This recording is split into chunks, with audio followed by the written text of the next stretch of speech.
বিয়ে করেছে তার তার এইটুকু চিহ্ন থাকবে না? আছে তো?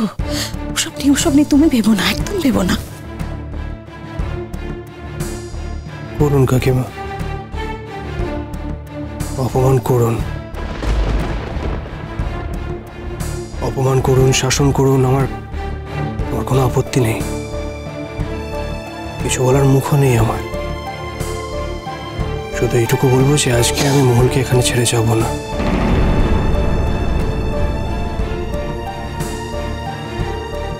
আমি আপনার কাছে অনুরোধ করছি কাকিমা, আমার এই একটা অনুরোধ রাখুন। আর যদি এতবার বলার পরে আপনারা অনুরোধ না রাখতে পারেন তাহলে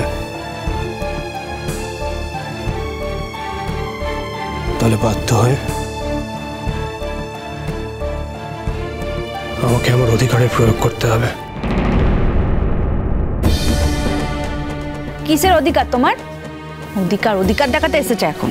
অধিকার আমি দেখাতে আসিনি বিবিধি, অধিকারের কথা কিন্তু আমি এর আগে একবারও বলিও নি। আমি তো তোমাদের সবার কাছে অনুরোধ করছি, হাত জোর করে রিকোয়েস্ট করেছি, তারপরেও তোমরা যদি না মানো আমি কি করবো বলো তো? তোমরা তো জানো আমি কিরকম একটা মানসিক বিপর্যয়ের মধ্যে দিয়ে যাচ্ছিলাম, তারপরেও তোমরা আমাকে এইটুকু দয়া দেখাবে না বিবিধি? আর যদি এইটুকু দয়া তোমরা না দেখাতে পারো তাহলে আমিও আমার অধিকার প্রয়োগ করতে বাধ্য হব।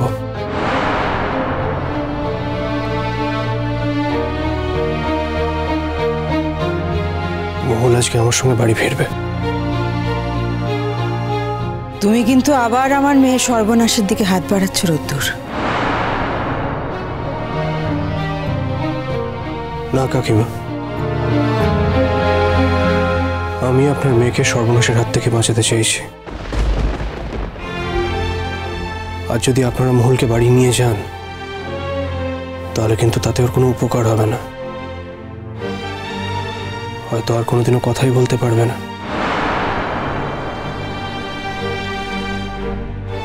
আমি তো আপনাকে বললাম আপনি আজকে মহলকে আমার সঙ্গে যেতে দিন, আমি অন্তত ওকে সুস্থ করে তুলি,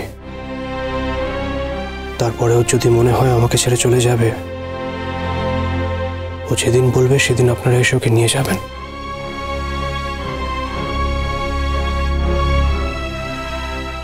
আমি তো জানি মহল আমাকে কতটা ভালোবাসে কাকিমা।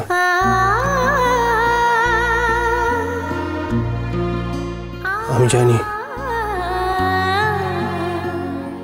জানি আমি ওকে সুস্থ করে তুলতে পারবো। আমি জানি একমাত্র আমি ওকে সুস্থ করে তুলতে পারবো।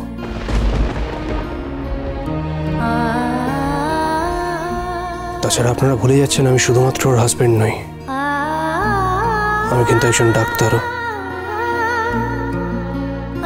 তাই আপনারা ওকে বাড়ি নিয়ে গেলে যতটুকু কেয়ার নিতে পারবেন তার থেকে অনেক বেশি আমি ওর খেয়াল রাখতে পারবো। আমি জোর হাত করে আপনার কাছে রিকোয়েস্ট করছি কাকিমা, শেষবারের মতো আমাকে আমার স্ত্রীর দায়িত্ব নিতে দিন। দয়া করুন আমার উপর।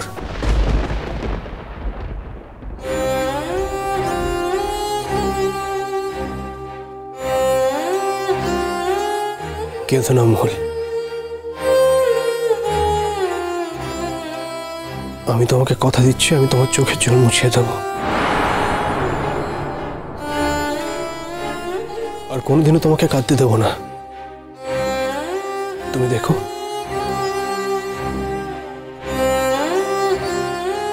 আর একবার আমার উপর ভরসা করে দেখো। তুমি তো সবটা জানো, বলো। তুমি তো জানো আমার জীবনে কি কি ঘটেছে, তুমি তো জানো যে বাড়িতে আমি মানুষ হয়েছি সে বাড়িতে কেউ আমার না, সে বাড়িটাই আমার নিজের না। তবুও আমি সে বাড়িতে ফিরে যেতে রাজি। আমি যখন এতগুলো পা এগোতে রাজি হয়েছি, তুমি এক পা আমার সঙ্গে হাঁটবে না? তোমাকে ছাড়া আমি পুরোপুরি সুস্থ হতে পারবো না মল।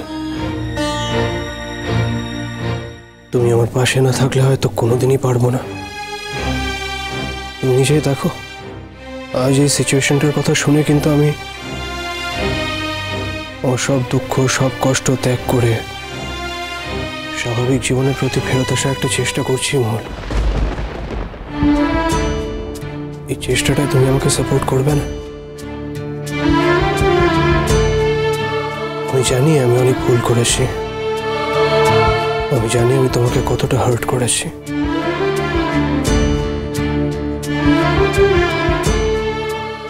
এই দেখো, হাত জোর করে ক্ষমা চাইছি।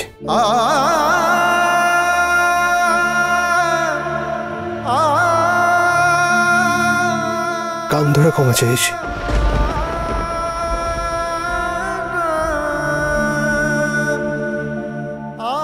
একবার ক্ষমা করে দাও।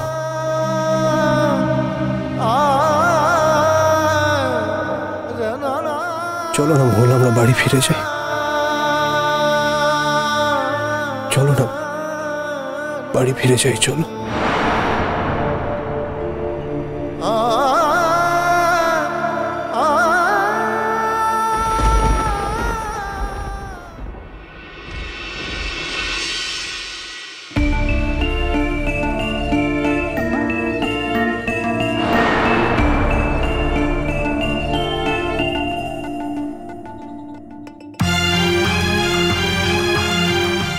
মা,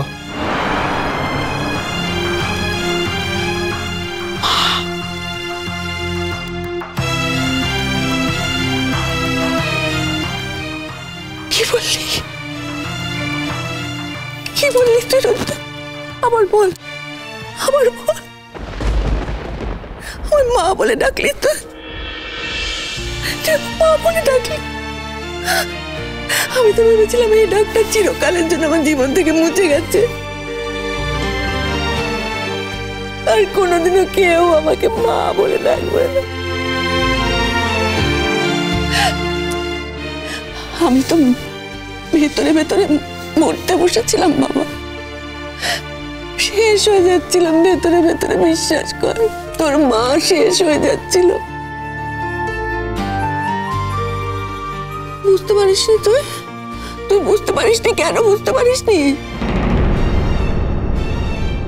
হ্যাঁ, কেন বুঝতে পারিসনি? তুই আমার নারী ছেড়ে ধন্য বলে তুই বুঝতে পারিসনি। আমি তো তোর কষ্ট বুঝতে পেরেছি। দেখ, তুই আমাকে দেখতে চাসনি, আমি একদিনের জন্য হসপিটালে যাইনি। আমি শুধু বসে থেকেছি আর ভেতরে ভেতরে কষ্ট পেয়েছি, খুব কষ্ট পেয়েছি আমি। সেই কষ্ট কাউকে বলে বোঝানো যায় না রোদ্দুর, কাউকে বলে বোঝানো যায় না। ও কষ্ট থেকে মরে যাওয়া অনেক ভালো, অনেক ভালো মরে যাওয়া। তুমি তো মরেই যাচ্ছিলে। ডাক্তার কি বলেছে তুমি ভুলে যাচ্ছ। এত কান্নাকাটি কিন্তু করা যাবে না। এত টেনশন করলে কিন্তু আবার ওই অবস্থা হবে শরীরটা। আমি তো ফিরে এসেছি মা।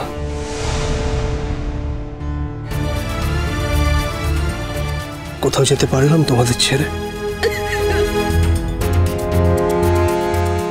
যেতে পারিনি তো। তোমাদের সবার টানে আবার ফিরে আসতে হলো তো আমাকে। আর কেঁদো না, অনেক কেঁদেছ, আর একদম কাঁদবে না, কেমন? একদম কাঁদবে না। মেজবৌদি, মেজবৌদি, শেষ পর্যন্ত তো এখন ছেলে ছেলের বউ বাড়িতে এসেছে, তখন ওদের কাছে ডেকে নাও প্লিজ। মেজবৌদি, কাছে ডেকে নাও। আর কোনোদিনও কোনো আক্ষেপ থাকবে না তোমার আমাকে নিয়ে।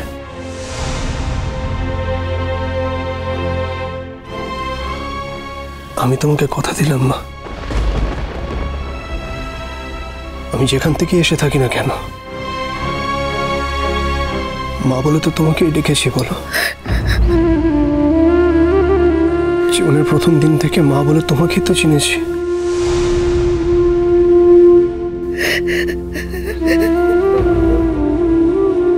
মা বলতে তো তোমারই মুখ ভেসে ওঠে আমার মুখের সামনে।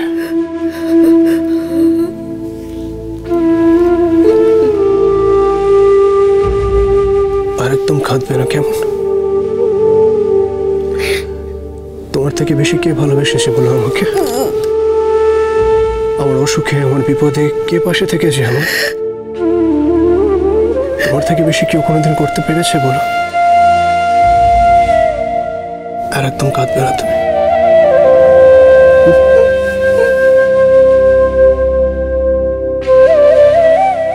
আমি এখানেই থাকবো মা,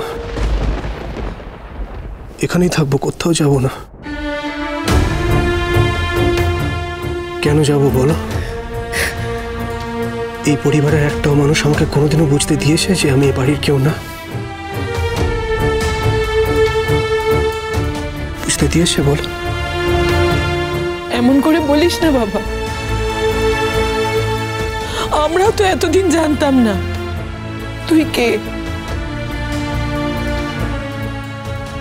আর তুই বিশ্বাস কর, জানার পরেও আমাদের মনে হয়েছে এই ঘটনা আমাদের বাড়িতে ঘটেনি, অন্য কারোর জীবনের গল্প শুনছি। তুই জিজ্ঞেস কর তোর ছোটকাকে কতবার বলেছি আমি বিশ্বাস করি না, আমি বিশ্বাস করি না। দিদি ভাই রাগের মাথায় কি বলে দিয়েছে, এটা সত্যি নয়, সত্যি নয় এটা। আরে না না, ছাড়ো না, ছাড়ো না। সত্যি হোক মিথ্যে হোক তাতে আমাদের কিচ্ছু আসে যায় না। আমার তো কিছুই এসে যায়। রোদ্দুর আমার দাদার ছেলে, রোদ্দুর আমাদের বাড়ির ছেলে, এর বাইরে আর কোনো কথা হতেই পারে না, কোনো কথা থাকতেই পারে না। বাবা, বাবা রে, আমাকে আর অপরাধী করিস না বাবা, আর অপরাধী করিস না, করিস না। তোমার কোনো অপরাধ নেই, কোনো দোষ নেই তোমার। আমি শুধু একবার এইটুকু জানতে চাই যে আমি আদৌ কাদের সন্তান, কাদের অবাঞ্ছিত সন্তান আমি। এমন কি দোষ করেছিলাম ওইটুকু বয়সে যে তারা এভাবে আমাকে ত্যায্য করে চলে গেল?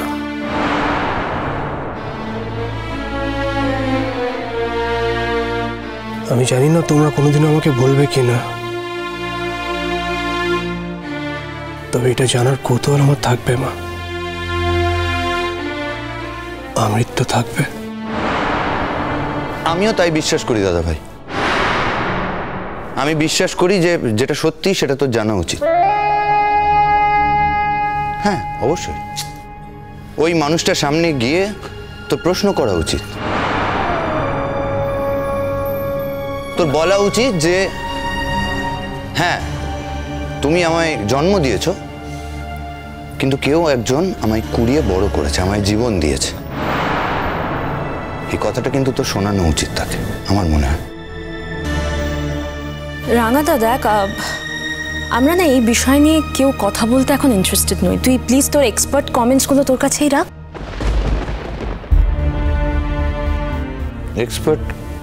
এক্সপার্ট কমেন্ট মানে? এক্সপার্ট কমেন্ট মানে এক্সপার্ট কমেন্ট।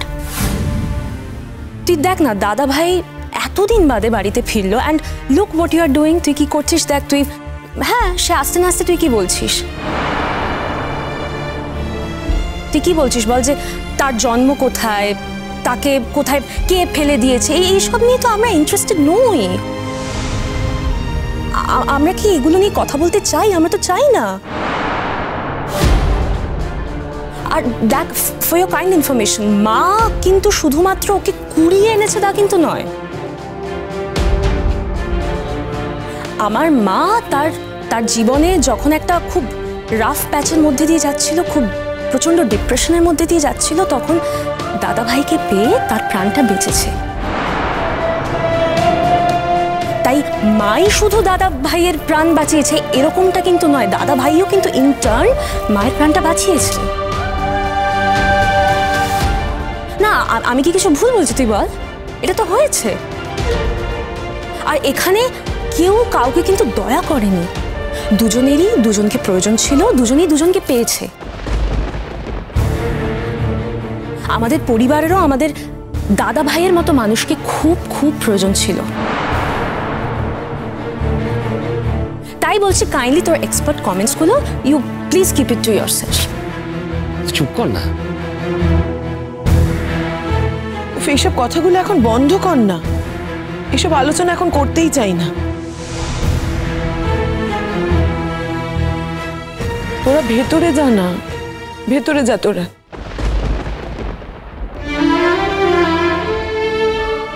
মহুল, কেমন আছো তুমি? মহুল ভালো নেই।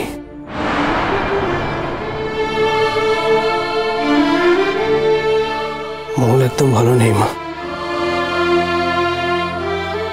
কষ্ট পেয়ে পেয়ে মেয়েটা একদম পাথরের মতো হয়ে গেছে।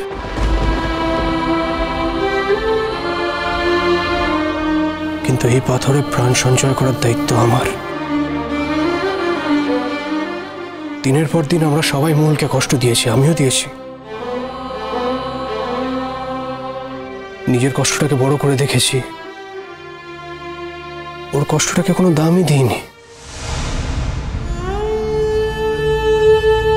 ও তো আমাকে ছেড়ে যেতে চায়নি, বলো। এত কিছুর মধ্যেও কিন্তু ছেড়ে যেতে চায়নি আমাকে। আমি ওকে ছেড়ে চলে যেতে চেয়েছিলাম, আমার ভুল ছিল মা, সেটা আমার ভুল ছিল। মোহন না একদম চুপ করে গেছে যেন, কোনো কথা বলছে না মেয়েটা। একটাও কথা বলছে না কারোর সঙ্গে। তোমার স্নেহ, তোমার আদর, তোমার ভালোবাসা না পেলে মূল ঠিক হবে না কিন্তু মা।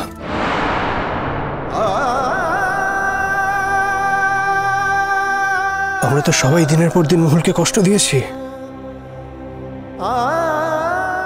আজ আমার তোমার কাছে একটা চাওয়া আছে, তোমাদের সবার কাছে একটা চাওয়া আছে। মহুলকে তোমরা কেউ একটুও কষ্ট দেবে না।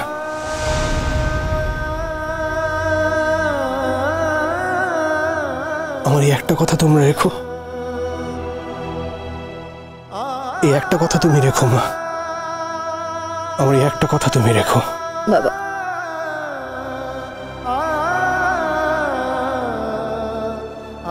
তুই তোর মাকে কি এতটা খারাপ মানুষ বলে মনে করিস? সে তো অকারণে কোনোদিনও কাউকে কষ্ট দেয়নি। হ্যাঁ, আমি ওর সাথে অনেক অনেক খারাপ ব্যবহার করেছি, অনেক কষ্টকে দিয়েছি, কারণ তখন কষ্ট দেবার মতো নানা রকম পরিস্থিতি, নানা রকম চাপ আমাকে ঘিরে রেখেছিল।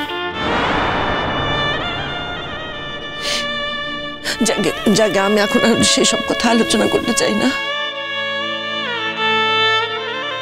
সত্যি তো, মহুল যখন তোকে এত ভালোবেসেছে, সবসময় তোর কাছে থেকেছে, ও তো কখনো ওকে ছাড়তে চায়নি।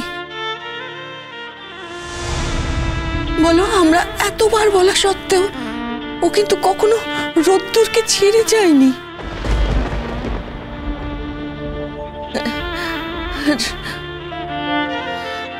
তাই তো, ও তো অগ্নি পরীক্ষায় উত্তীর্ণ হয়ে গেছে।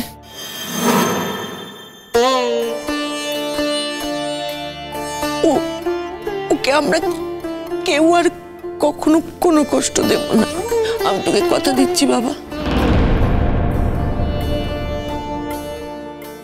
আমি কথা দিচ্ছি তোকে, ওকে আর কোনো কষ্ট দেব না। আর দিলাম তোকে, আর কষ্ট দেব না মেয়েটাকে।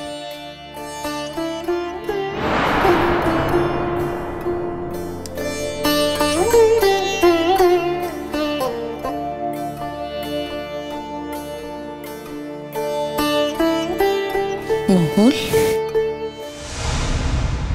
মহুল, আমি যদি কোনো ভুল করে থাকি আমায় ক্ষমা করে দিস মা, করে দিস আমায়। চল মা, ঘরে চল, ঘরে চল। এখন থেকে তুই আমার আরেকটা মেয়ের মতো আমার কাছে থাকবি, কেমন? মৌল, কথা বলো প্লিজ, কিছু বলো। আরে আজকে আমরা সবাই তোমার কাছ থেকে কথা শুনতে চাই। কথা বলো প্লিজ, কথা বলো। মহুল, মহুল কথা বলো, মহুল কথা বলো। আজকে এত বড় একটা আনন্দের দিন, বাড়ির ছেলে বাড়িতে ফিরে এসেছে, রোদ্দুর ফিরে এসেছে, বাড়ির বউও বাড়িতে ফিরে এসেছে। কথা বলবে না তুমি মা? কথা বলো।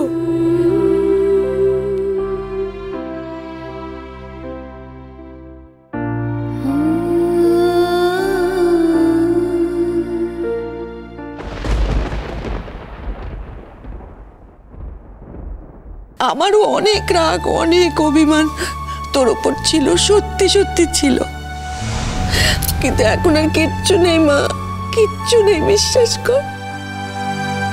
দেখেছ, আমাদের মিল করিয়ে দিচ্ছে।